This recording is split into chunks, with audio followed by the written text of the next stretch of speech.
History often tries to make things simple. Heroes on one side, villains on the other. But what if a person does not fit in either box? Fritz Haber is one of those rare names. He helped create a process that allowed the world to produce enough food for billions of people. But at the same time, he also helped bring chemical weapons into modern war. How can one person be linked to saving lives and taking lives at the same time? Can both truths exist together? Stay with us on the Marrow of Time. Like the video and subscribe for more stories that challenge what you think you know. Early life. Fritz Haber was born in 1868 in Breslau, a city that was part of Germany at the time. He came from a Jewish family that was well connected and fully part of German society. From an early age, he showed sharp intelligence and strong curiosity. Chemistry was not just something he studied. He could almost see it in his mind how substances break apart, mix and form new things. He studied at German universities and quickly earned a name as a talented chemist. But his early career was not simple. He moved between academic work and industrial research, trying to find his true path. Still, one big question kept pushing him forward. How can the world produce enough food for its growing population? The global problem no one could solve. By the late 1800s, the world was facing a serious problem.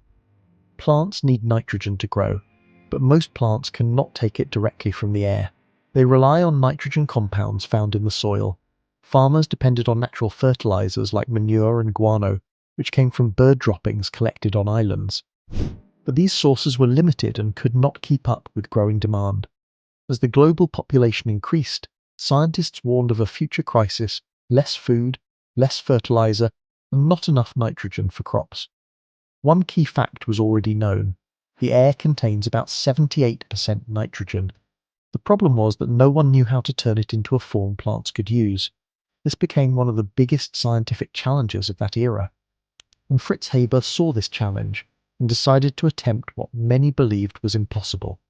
The breakthrough. Fritz Haber had an idea that sounded almost impossible at the time. He believed that nitrogen from the air could be combined with hydrogen to create ammonia. If this worked, ammonia could be used to make fertilizer and help grow more food for the world. But the process was extremely difficult. It needed very high temperature and very high pressure. It also needed special catalysts to make the reaction happen. Even then, most attempts failed again and again. Many scientists lost hope and stopped trying. Haber did not give up. In 1909, he finally succeeded in producing ammonia in a laboratory. It was a major breakthrough in chemistry, proving that nitrogen from air could be turned into something useful. However, the method was too small for real-world use. Later, engineer Carl Bosch helped solve this problem by scaling it up for factories. Together, their work became the Haber-Bosch Process, which changed agriculture and food production forever. A silent revolution, the Haber-Bosch Process, made it possible to produce ammonia in large factories. This ammonia became the main ingredient for fertilizers used all over the world. It changed farming in a way that had never been seen before. Today, scientists estimate that nearly half of the nitrogen in the food we eat comes from fertilizers made through this process. In simple terms, a huge part of the world's food supply depends on it. Without this breakthrough, crop production would be much lower, food shortages would be more common, and many regions would struggle to support their populations. Some researchers believe the global population today would be far smaller without it. Because of this, Fritz Haber is often seen as one of the most important scientists in history. But his story does not end here. While he was helping feed the world, a very different kind of science was about to take over war.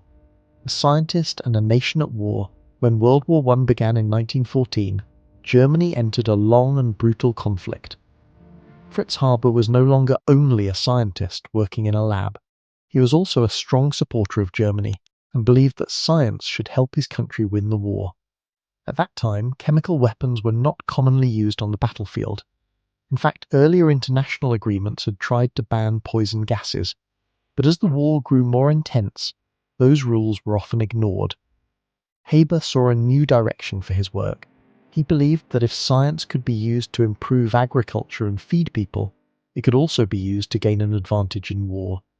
He began developing chlorine gas as a weapon, marking a turning point where his scientific work moved from helping life to contributing to destruction. The Ypres 1915.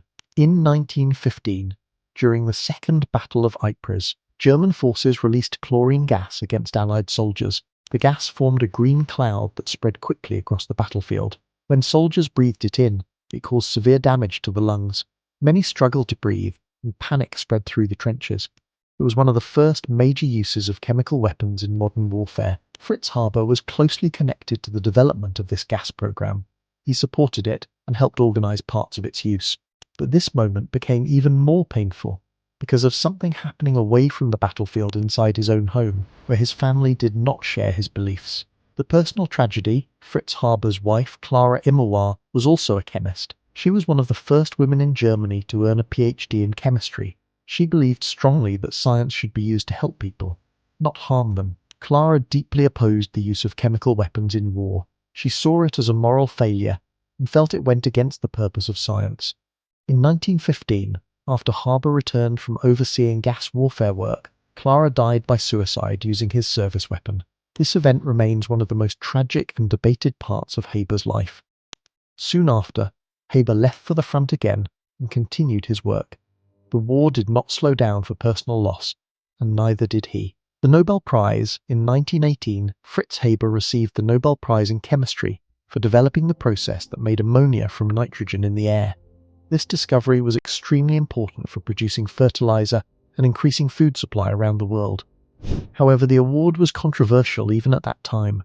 Some people questioned how a scientist linked to chemical weapons could receive such an honor. A few scientists protested, while others focused only on his agricultural breakthrough. The Nobel Committee separated his scientific achievement from his wartime actions, but history continues to remember both sides of his legacy. After the war, after World War ended, Germany was defeated and left in crisis. Fritz Haber's reputation became deeply divided. Some people saw him as a brilliant scientist who helped save millions of lives through fertilizer production. Others remembered his role in developing chemical weapons during the war. He continued his scientific work, including a project to extract gold from seawater, but it was not successful. At the same time, Germany itself was unstable, struggling with economic and political problems. A new and darker political movement was also beginning to rise, changing the country's future in dangerous ways.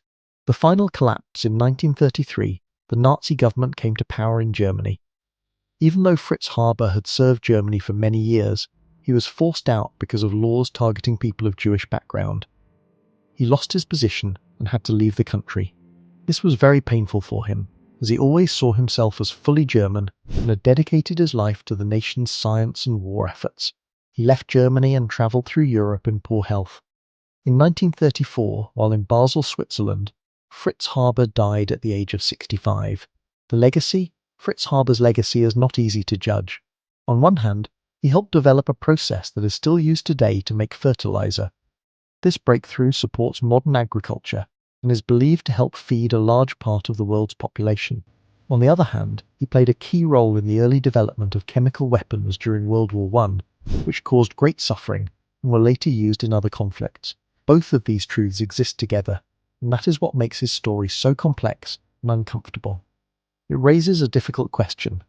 Can one person be responsible for both great benefit and great harm?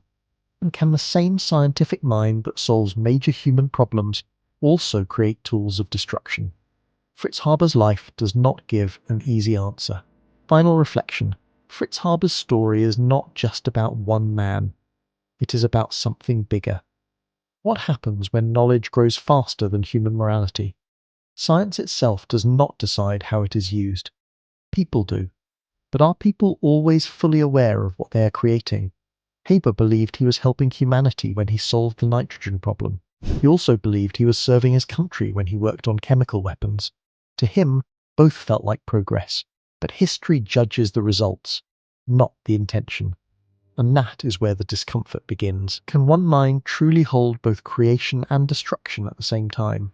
Can a person be both a helper and a harm maker? Fritz Haber does not fit into one label.